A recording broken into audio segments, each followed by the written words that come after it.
people out there. Welcome back to another session of SprintX, the ultimate countdown. And I'm your teacher for social studies. My name is Ashpreet. And today we're going to talk about this chapter that's manufacturing industries. So guys, as always, now we're going to discuss 1-mark question. Then we'll move to 3-mark question. And then we'll proceed to 5-mark questions. So you better be quick for 1-mark questions. I hope you guys are ready to answer. Okay, so before we jump for 3-mark questions, let me ask you or cover at least a few 20, let's say 1-mark questions. So you guys better be quick on this. Okay, so should I start? Here you go. The very first question is, the economic strength of a country is measured by which criteria? Guys, I'll repeat it. The economic strength. Let me see who's the first one to answer. Cool. So the right answer to this is the economic strength is measured by the development in manufacturing sector. So you guys were quick. I appreciate. Okay, let's now concentrate. The second one. How can industrialization assist in bringing foreign exchange? So let me tell you what is foreign exchange, guys. This is a reserve that is, kept with RBI, that's Reserve Bank of India. And this is a reserve of foreign currencies. What happens, it has some foreign currencies in it. What happens if, let's say, Britain and India, these two countries are trading with each other. So India would not accept, if India is, let's say, exporting something, India would not accept the payment in dollars or maybe in pound for that matter.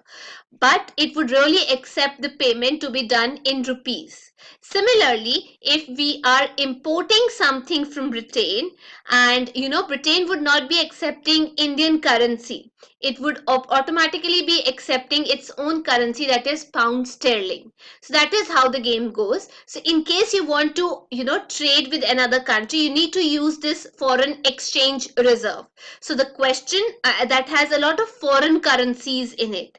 So the question I'm going to repeat again, how can industrialization assist in bringing foreign exchange? I hope I've made my point clear, that what you guys understand, what does it mean when I talk about foreign exchange, and under whose custody in India do we have foreign exchange? That is under RBI, that's Reserve Bank of India. So yes, industrialization assists in bringing foreign exchange through export. You guys got the answer from this explanation, I hope. Through the export of the manufactured goods, we earn a lot of foreign exchange. Let's see, next question is, which advantage is provided by agglomeration? Now, what is agglomeration? What is agglomeration city? So the question is, which advantage is provided by agglomeration cities to industries? What happens? Suppose you have an industry that's set up here. In its vicinity, a lot of people, they come up and they settle down in its vicinity. So that agglomeration, then a lot of other industries, they come and, start development around the process. So that development, that, bringing up or changing in the change in that area, that is known as agglomeration. The urbanization, or the people who come up and, start living there, that collectively is known as agglomeration. So the question is, which advantage is provided by agglomeration cities to the industries? So the advantage is that these agglomeration cities, is a sort of, they act as a market to whatever is being produced in the industry. So they act as a market to that produce. So the answer would be, the advantage provided by agglomeration cities to industries is of market. Okay, so let's see what we have for the next set of question. The next question is, can you guys name any private sector industry, or maybe a private sector, one industry that is in private sector? Yeah, good. It is SAIL, is an industry, that is Steel Authority of India Limited. It's an example of private sector industries. Guys, good. Let's proceed. And next question is, okay, Can you just name one industry that is belonging to the category of heavy industry? Like one industry that belongs to this category of heavy industry. Just check yourself if you guys can answer. Yes, it is shipbuilding. You have a lot of other industries, but as of now you've been asked one, so okay, give the example of shipbuilding. If others are also asked, you can quote other examples that you guys are speaking. Okay, next, guys, which technique of cotton textiles production came into use, especially after 18th century? Like, which technique did we follow after 18th century when we talk about cotton textiles? Was it handloom or was it power loom? Good. So it is power loom that actually came into the power loom technique of cotton textile production. It came in into force, or we started using it after the 18th century because a lot of inventions were taking place. Yes. Okay. Next question is, where was the first successful, important question, where was the first successful textile mill established in India? Can you guys guess, like, where we have a lot of black soil and then textiles, cotton is anywhere related? Okay, yes, it's in Mumbai. Good. Next question. See, we discussed 7 questions in just under 6 minutes. Okay, so next question is, majority of the sugar mills, they are concentrated in which state? Like, or I would say they were concentrated in which state? Yes, it is UP and Bihar. Yes, you guys are correct. Now, we don't have a lot of cotton mills that are there in UP and Bihar. They're shifting to either west or southern India. Why? Because, the cool climatic conditions are there. Then you have a cooperative concept is there. Then you have a lot of sucrose content. So, sugarcane has something that's known as sucrose. So a lot of sucrose content is there for the sugarcane that is produced in these southern states. So that is why we'll be covering it in 3 mark also. So that is why we are shifting or relocating a lot of sugarcane mills here in the western and southern India. Cool, guys. Let's get started with the next question.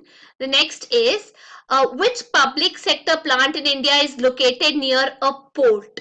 Now I'm asking a plant that is located near a port. Very good. It is Visakhapatnam Steel Plant. Good. Okay, next question.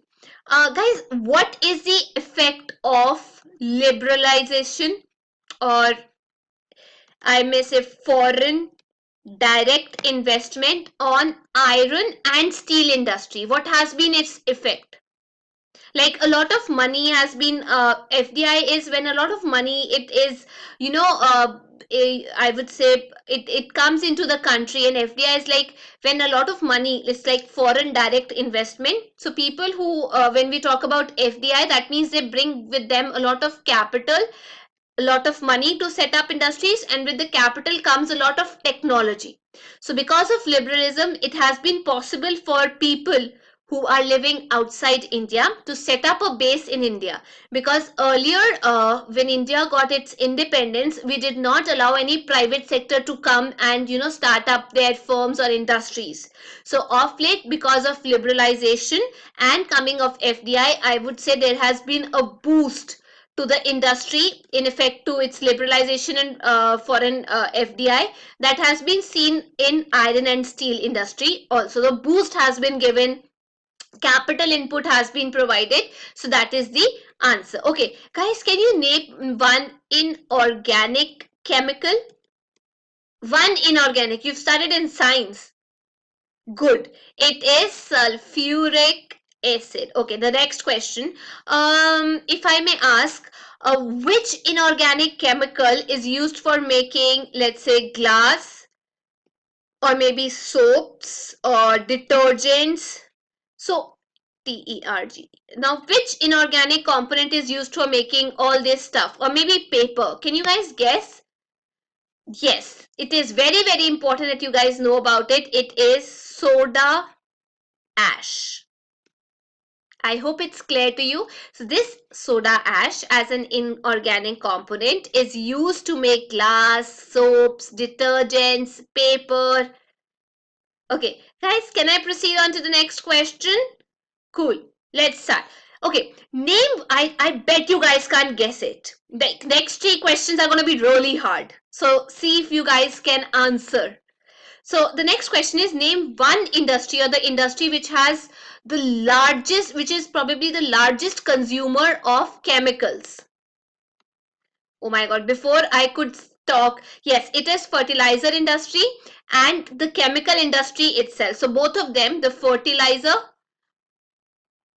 as well as the chemical industry, both of them, they consume a lot of chemicals. Cool. Next question is, where was the first cement plant set up in India?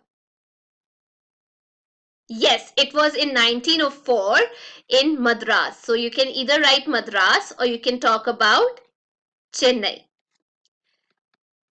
Cool. So next, let's jump. Okay, guys, which city is known as, anybody who can guess, electronic city or electronic capital of India?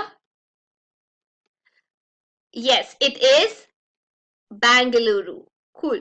And what if I ask which city is one of the centers around whom like a lot of automobile industry has been, set up? Like which city do you think automobile industry has grown or maybe located? Yeah, it is Gurgaon. See, you discussed 16 questions. You guys want to discuss few more questions related to the same chapter? Okay, so I'll quickly ask at least 5 more questions we'll quickly cover. So the next question is, which industry has been a very important question asked many times. Which industry has been a major foreign exchange earner in the recent years? Like we've earned a lot of foreign exchange. Yes, it is information technology that has helped us earn a lot of foreign exchange. Cool, guys. And let's say this is question number 17. Okay, the question number 18 is, what is the, guys, you probably know this is a very easy question. The negative effect of industries, of course, it is pollution. That we'll study what are the effects of pollutions and all, how you can treat the waste. Okay, which steel plant is located in Chhattisgarh? Okay, that was quick. Bhilai steel plant in Chhattisgarh. And what if I ask you on the next question, if I ask you, the manufacturing industries are placed in which sector? A very easy question, placed in which sector? Like you have primary, secondary and tertiary. Good, it is placed in secondary sector. And the last question I would say, which air service provider services oil, it services to oil and natural gas commission, in its especially in its offshore operations? Let me see if you guys can answer this one. That means you've read the chapter. Good, it is Pavan Hans Helicopters Limited. Guys, I must say you are very intelligent, all of you. Okay, the last question is, guys, which two states has the largest production of cotton textile centers? Like a lot of cotton textile centers, they come up. Which is it? Good, it is Gujarat and Maharashtra. And one last question before we jump to 3-mark question is, which country has the largest installed capacity of spindles in the world? Largest installed capacity. Good, it is China. It has the largest installed capacity of spindles in the world. You guys have nailed it, I must say. Okay, guys, by the way, textile industry is an example of which industry? Is it mineral based or is it agro based? Good, it is. The textile industry is an example of agro-based industries. Cool. So we've discussed 24 questions. Now let's see what the 3-mark question has for us. Okay, this is the 3-mark question is, guys, please read the question. Let's be attentive and try to learn something out of it. So, talking about the question, how do industries, they're asking, how do industries pollute the environment? That is the question. Now, talk about a question like this, it's important to understand that yes, industries, you started with a good statement, with a good introduction, rather than just putting up the examples, because they're asking 3 examples, but I'll tell you how you can give 5 examples for the same, so that you can attempt the same question for 3-mark also and 5-mark also. So yes, you have to start that industries pollute the environment in many ways. That's the basic context that you have to give. And let's say they pollute in 4 basic ways. For example, they pollute the air, they pollute the water, then they land, and even they create a lot of noise pollution. So given a good introduction, now you have to give 3 examples. So either you can, exaggerate whatever you've talked about, or how you can write about it. Let me discuss it with you. For example, let's say first we're going to talk about water pollution. It is caused by, of course, discharge of industrial effluents into the water bodies without even treating them. So this is going to be your first point. You have to give examples. It's a very generic question, but the way you attempt it is going to make all the difference. So the very first one is water pollution. The second one is how they pollute is the dumping of waste, or maybe harmful chemicals or industrial effluents. It all takes place. For example, maybe related to packaging, it may be related to garbage that actually make you dump it and you make the soil useless. So it also results, it's not only related to the soil over here, but so it's not only related to the soil in this case, but is rather also associated with groundwater contamination. So you have a lot of groundwater contamination in this case. I'll repeat, this dumping of the waste is not only associated with soil pollution, or making it, does not only make soil useless, but also is associated with groundwater, because what happens, it at times results in contamination of groundwater through the seepage of rainwater. So it makes the groundwater render useless. Cool. Next jump, let's talk about air pollution. You guys know a lot about it, caused by release of undesirable. You've been writing essays all together for years. Undesirable gases, smoke, like sulfur dioxide, carbon monoxide, all the airborne particles like dust. I know you know a lot about it. Dust, sprays, mist, and stuff like that. So smoke is basically a lot of smoke. In this case, you have to mention and underline. Guys, please make it a point that smoke is emitted mainly, most of the smoke is emitted from paper mills. I'll again repeat, from paper mills, or maybe from the burning of fossil fuels or smelting plants, etc. So you have to quote. It's a very generic answer. Everybody is going to write these gases. Is everybody going to talk? But what is special that you are going to write and underline in your answer is about smoke that is being emitted from paper mills, burning, smelting plants. Okay, let's talk about rest of the 2 points, because I told you can solve it for 5 mark. It is the factory equipments. All the factory equipments, they generate a lot of noise, uh, or the generators, they create a lot of noise pollution. And the last point is about thermal pollution. So when I talk about thermal pollution, basically of water, it occurs because hot waters from the factories, thermal plants, they are drained into the river and ponds after they cool. So it creates sort of thermal pollution also, renders not only the threatens the livelihood of life of the marine system, but also makes the water useless, because a lot of chemicals, they mix up with the water. So I hope I've covered 5 points and it's clear to you. So the one is water pollution, then we talk about dumping of the waste, where we not only highlighted the soil, issue related to the soil, but also the groundwater, then air pollution, then we wrote specifically about the smoke. We talked about the smoke because everybody is going to write a very generic answer: carbon monoxide, airborne, sulfur dioxide, but we wrote smoke. We talked about smoke also.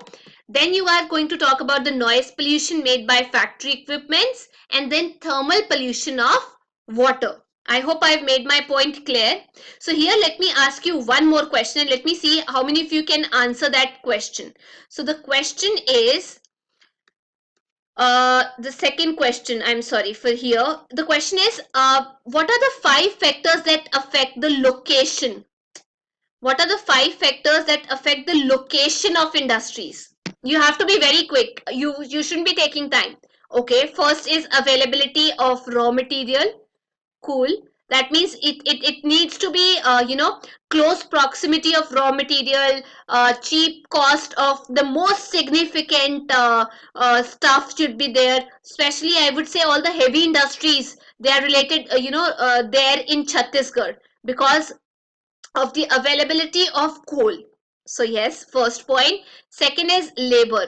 So you need to take care that modern industry, they require skilled and unskilled labor, that too at low cost. So it determines a lot about the industry. For example, most of the, you have to give examples. Here you can talk about concentration of heavy industries in Chhattisgarh. Here you can talk about a lot of cotton industries set up in Maharashtra. Then third important point is capital. Capital plays a very important role. That is, industries, they depend heavily on capital. Banks and other financial institutes, just mention banks and financial institutes, and even the insurance, they play a very important role in setting up of the production plants. So next is power. You guys know, regular supply, not only regular but also cheap supply of power is required to keep the industries operational. For example, here the example is going to be the iron and steel industries. They are located near Raniganj and Jharia coal fields. So again, just justify your statement with good examples. For example, we talked about heavy industry, Chhattisgarh, labor, Maharashtra, power, Raniganj and Jharia. And last important point, right? I am going to write it here so that it's easy for you to remember. So the fifth one is going to be about market. So goods manufactured, they need to be sold out in the market so as to maintain the demand and supply. So you guys have done a brilliant job. One more question I want to discuss, guys. It's a very important question and I wish that we can discuss it right here. So can I say that textile industry, they not about textile industry, but what are, we'll be talking about it later. What are the 3 major problems they are faced by weaving industry, weaving and processing industry? Very important question because this section is there in the chapter that you have to cover. So what are the 3 major problems that are faced in weaving and processing? Especially it comes under cotton textile. Okay, most of it production, I'll answer, most of the production is carried out in fragmented units. Cool. What else? Okay, like we talked about location, you guys told me that, ma'am, power supply is erratic. The supply power is not continuous. We have erratic supply. It's in erratic in nature. What else? Okay, machinery used is outdated. Cool. Next, labor. Okay, so whatever we talked about it, even if you don't know the answer, at least you can turn those 5 points into the negative impact, whatever we are writing here. Production, power, may be machinery, may be labor has low productivity, or there you can also talk about the stiff competition, a very important point. Stiff competition. That is why even in jute sector, you guys know we came up with the jute policy in 2005. to promote because we were facing stiff competition for other synthetic stuff that was available. And last important point, I would say much of the high quality yarn is not used by our weavers, rather as it is exported. So we export the high quality yarn, so that is why we face a lot of problem in this sector. I hope I've made this clear. So this is a very important question for this year's exam. So better be careful.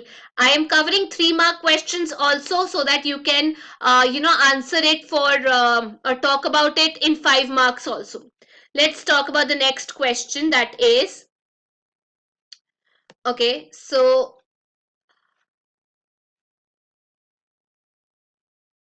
a lot of question, 1-mark question.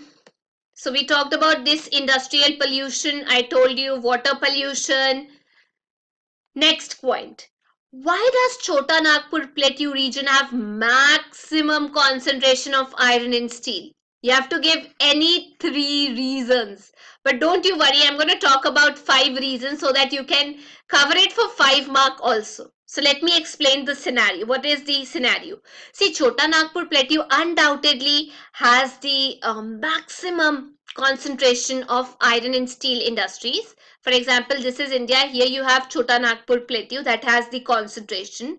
Why? Because I told you, iron and steel industry, it requires a lot of coal, it requires limestone, it also requires manganese, and all these are available in proximity to this region. So the very first point that we talked about, raw material, it's right here, that all these raw material, please don't write the raw material is available, but give examples. For example, I talked about coal, I talked about limestone. So don't write generic answers, be specific, reach the point. It's very important. Second important point, you have cheap labor. Again, I'm talking about cheap labor. Everybody is going to talk about cheap labor, but nobody is going to mention that you get cheap labor from states like Bihar. Like you're pointing out, okay, you can get cheap labor from Bihar, from West Bengal, and even from Odisha. Do you find a difference? That is how, what makes your answer look different from what others are going to write. Everybody is going to write you get raw material, you get cheap labor. But what about the examples? Nobody is going to quote that. But you guys are supposed to do that. Next, you can talk about it has good connection of roadways and railways.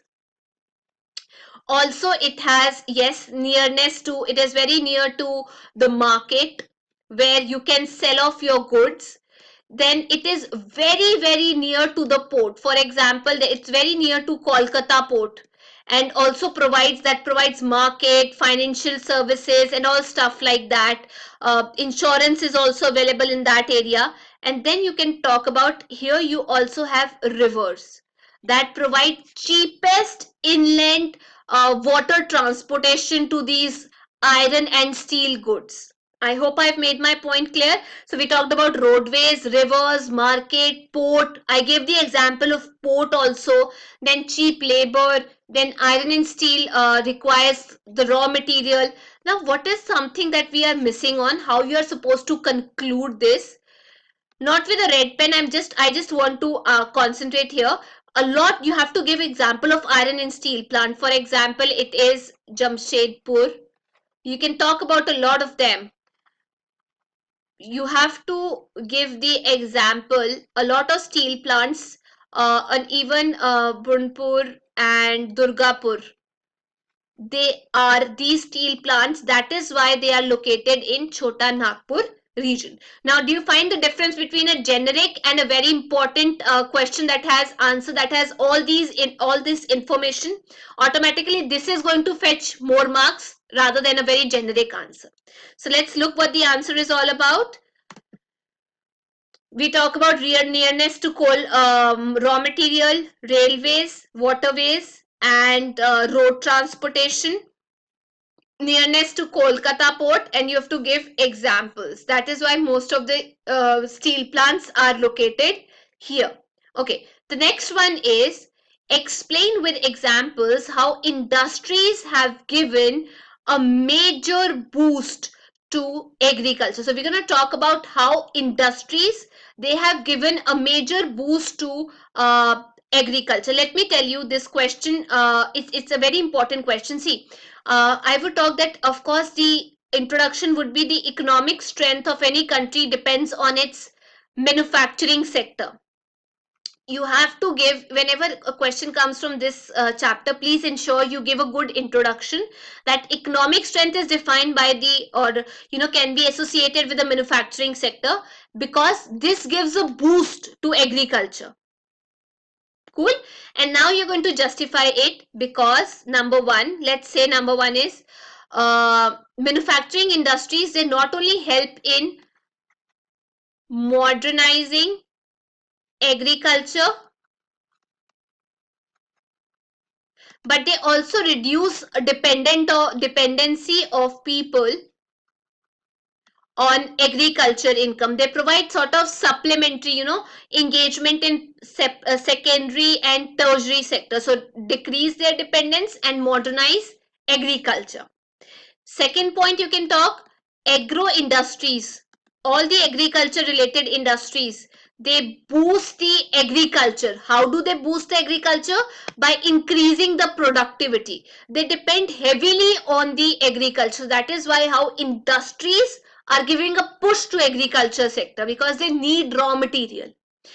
Next important point is industries, they sell their products. For example, I would say all their irrigation pumps, the fertilizers, insecticides, pesticides. So the manufacturing industries, they make the production process very, very efficient. So that is how you can say that yes, industries give a boost to the agriculture sector, because they provide all the raw material, they depend on them. And last important point that you can talk here is, so yes, they make the production process very efficient. And last, industries give a boost by transporting.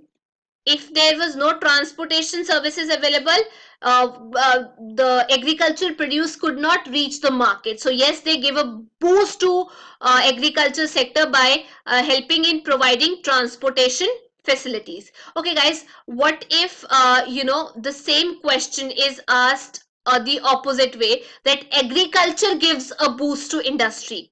Then you can say, let me talk about the other hand also, that now I'm going to talk about agriculture gives a boost to industrial sector. Now if you have to justify this statement, you can talk that it provides raw material. The other way around, it depends on industries for the same points, but you have to change the form. It depends on industries for pumps, all the machines, and especially all the tools, etc. They heavily depend. And agriculture also, agriculture allows the industries to make production process efficient. I hope I've answered and covered both the points. So either way, if you are asked a question, you'll be in a position to answer it. Cool. So let's talk about the points that are here in the answer. It is industries give a boost, raising the productivity, providing various seeds, irrigation pumps, and pesticides, insecticides, and rest we talked about it. It's just 2 points that are given here, but I've talked about it in detail. Transportation, agro-based industries, modernizing agriculture, and reducing the dependence. So given those 2 points, because you've attended the class, you have in mind that okay, these are all the important points that we are supposed to cover. So let's proceed on that note to the next question, that is, it's a very easy question. Can you classify or talk about energy resources into two categories or divide it? Easy question. Energy can be either conventional or non-conventional. So please ensure first you talk about in the first paragraph the conventional, and then you start with the second paragraph, that is non-conventional, that we've not been using. So conventional is that we have been using since ages, like coal, petroleum, natural gas. Though we are working on it, it's a clean source of energy. environment friendly. But non-conventional is, for example, solar energy that has been recently developed. So we are still working on it and we are trying to make the best use of it. Those would be the examples of non-conventional sources of energy. Cool. So let's proceed to the next question, that is, okay, so like we discussed this question in 1 mark also, I believe. So the question is, why is there a tendency for sugar mills, here you go, to concentrate, now I need points from you, to concentrate in the southern and western states of India? You have to explain with 3 reasons. Okay, I'm going to give you 3 reasons. There's a tendency that they're shifting because there is high sucrose content, then that yields greater, because of this sucrose content we get greater or good quantity of sugar. Second, you guys know it has cooler climate also, comparatively cooler climate, therefore there is longer crushing period. So if you have cooler climate, you have longer crushing period, and this prevents, the cane, I would say, does not dry out. It does not dry out. And the last point is, the sugar mills, they are suited best when it comes to cooperatives. So pooling together all the resources, it's very efficient and effective to have. And also we get cheap labor anyway, we talked about it. So you can talk about cheap labor also. So see what points, because sugarcane has higher sucrose content, cooler, but please don't answer in a paragraph form. Please answer it in the form of bullets. Set up in cooperative, and also it has cheap labor. So this is also a very, very important question. It has been asked a lot of times. Okay, so next question is, why is iron and steel industry known as the basic industry? Because, of course, basic industry, because number one, we talked about heavy industry, that's shipbuilding. So we have another example of heavy industry. So yes, it is most of the industries, they are heavy industry, medium and light industry. So most of them, they depend on this industry for their machinery and all.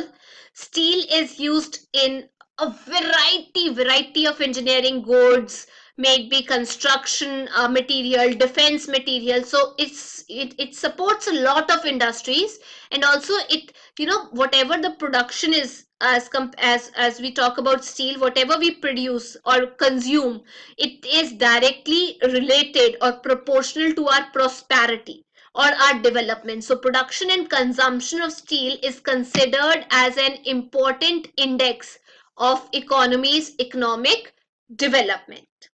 Cool, guys? Okay, so on that note, let's look for the next question. What is the use of manganese?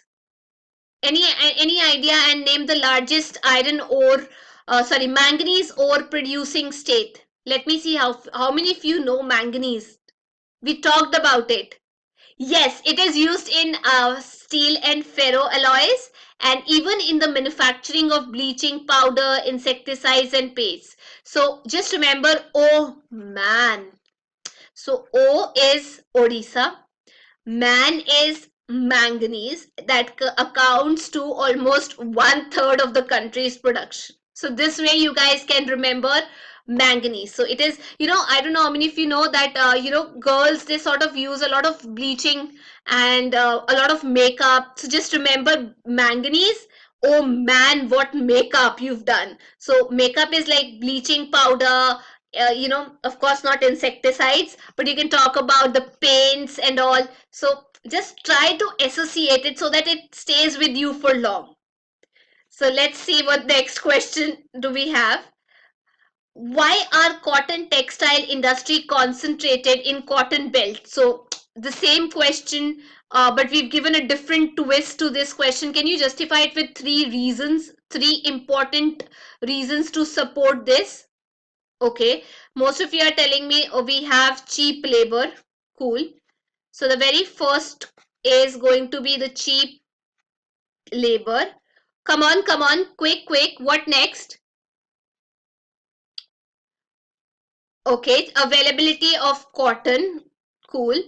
Second is going to be availability of cotton due to the, can I say, because of the favorable climate and good black soil that is available here, we get cotton availability.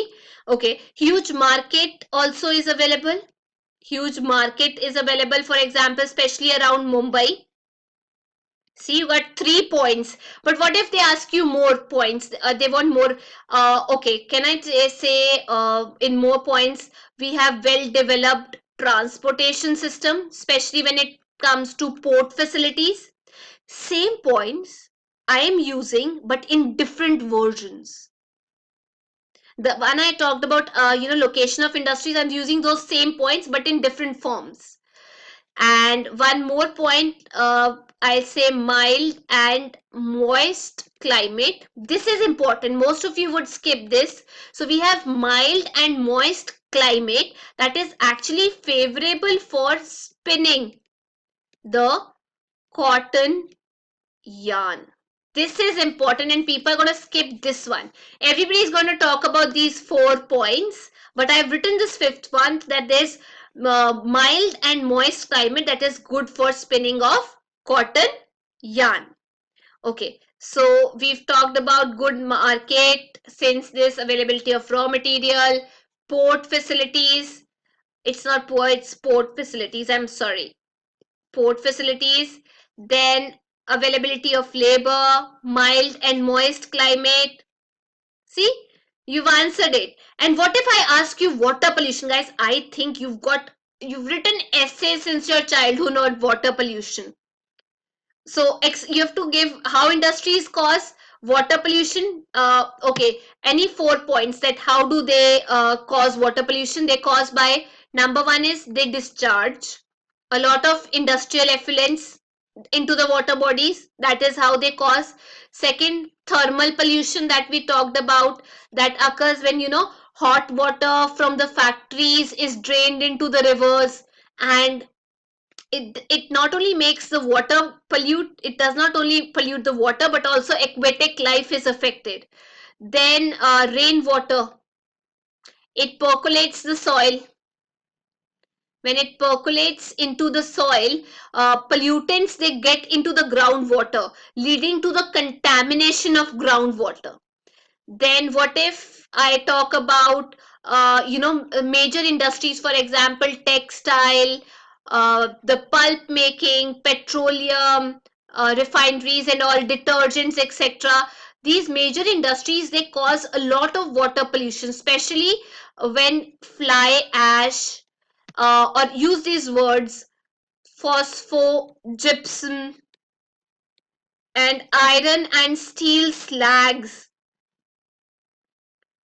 they are discharged. These solid waste, they are discharged into the water. They create a lot of water pollution. Guys, I've just covered one component. What if they ask you how can you control? So let's try if we can answer this one also. How can we control water pollution? Is by minimizing the use of water, maybe by reusing water, or maybe by recycling of water at two or more stages. Then by harvesting, how you can control, I'm talking about how you can control water pollution, minimizing, harvesting the rainwater, or maybe the treatment of industrial effluents before they are discharged into the water body, and overdrawing of the rainwater or the groundwater reserves, it should be minimized. So all those 4 points that we talked about, I have written the other way out. So though that was not asked, but still we've covered it. Okay, and before I talk about the next question, let's first talk about, so this is that we talked about industries contribute a lot in a very bad manner. They, disturb the aquatic life, steel slags and all, and rainwater percolates down. And there's a lot of issues, especially the thermal water pollution is caused, that causes damage to the aquatic life. Now, what if you are asked about the 3 phases of treatment of industrial effluents. If you are asked about the 3 phases, number 1 is going to be your primary. In primary, you are talking about the mechanical. Primary basically means treatment by mechanical treatment. That means you use your screening, you use grinding, sedimentation, and stuff like that would be covered in primary. Next is going to be the secondary treatment. It is a biological process. And the third one is going to be the tertiary treatment, that is biological, chemical, and also, yes, physical process. So it sort of includes recycling of water. It's also done in this tertiary treatment. So primary, secondary, and tertiary, these are the 3 phases of how you can treat the industrial effluents. Okay, guys, on that note, let's jump to the last question. How is land degraded by the industries? Explain 2 methods to control land degradation that is caused by industries. Okay, so the very first question I'm going to answer, how is land degraded? What comes to your mind when I talk about that land is degraded? So industries degrade the land. First, I am going to answer the first part of the question by the waste that is dumped. For example, the glass, harmful chemicals, or maybe salts, packaging material, garbage that is dumped onto the soil and makes the soil useless. So that is going to be the first point. Second is mineral processing. So the mineral processing, for example, you have to give examples. Don't skip examples. For example, grinding of limestone for cement industry, it generates a lot of dust. So when you grind for the cement industry, limestone for the cement industry, a lot of dust is generated and it gets settled down on the land. Thus, the land is rendered unfit for cultivation. Then you can talk about the large amount of deforestation that takes place because you have to set up plants, and then there is construction of roads or maybe housing that takes place that actually again degrades the land. But what if you are asked that, how can you control all this? The second question is 2 methods to control. So the very first you can talk about, you can control mining, you can control quarrying activities, you can ensure that there is proper discharge of waste. Industrial effluents are not discharged as the way they are. There is proper treatment that is done before they are thrown or dumped into the water body. Clear? So let's see what the answer has. Like we discussed, waste, glass, chemicals. Ensure you support your answer with good number of examples. So I've tried to revise the entire chapter by giving you good number of examples with it. So yes, land is degraded by, and please answer it in bullet points. I've written it in paragraphs so that it's visible to you guys in one go, but you have to ensure that you write those points that we just talked about in bullets. So soil and water pollution is interrelated. Dumping of waste like glass industries, chemicals, and stuff like that, packaging, and even I told you about the limestone for cement industry. Rainwater seeps through it, renders the land unfit for cultivation. And 2 methods is treating hot water effluents before you discharge it into the river body, sediment secondary treatment, tertiary treatment, and also you have to ensure that there is primary treatment, the ones we talked about. That's very, very important. So here is it. Cool, guys. Okay, so on that note, I'm going to end today's session. Thank you so much for joining the session. You can get the PDF link to this session or the questions that we discussed in the app. from the app, and you can download the app from the description box down below. You have the link to the app. You can get access to another other study material. You can ask doubts and watch other videos also. So till we meet next, take care, stay healthy, eat healthy, stay hydrated, and please respect your parents. It's very, very important. Bye guys. Thank you so much.